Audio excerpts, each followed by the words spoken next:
ও বান্দা, তোর এত টেনশন কিসের রে?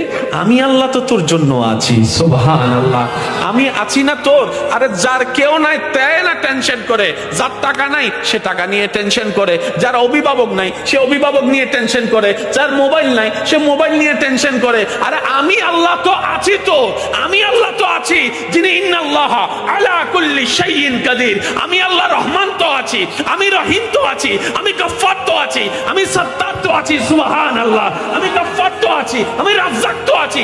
আরে আমি থাকতে তোর টেনশন কি? বান্দা বলে যে কথা তো ঠিক, যার নাই সে এনে টেনশন করে।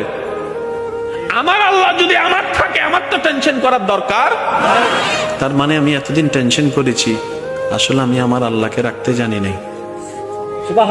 আমি আমার আল্লাহকে রাখতে জানি, আমি আমার আল্লাহকে ধরে রাখার মতো ধরে রাখতে জানি নাই, যার কারণে তো টেনশন আমাকে স্পর্শ করেছে।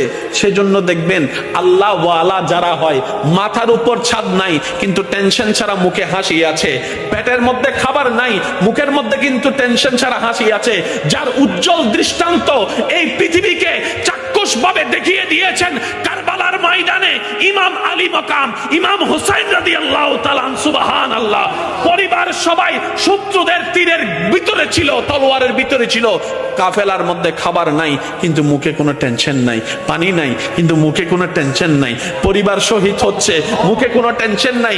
জগৎ জিজ্ঞেস করে, ও ইমাম হুসাইন, এই কঠিন মুহূর্ত আপনি এত খুশি মনে আছেন কিভাবে?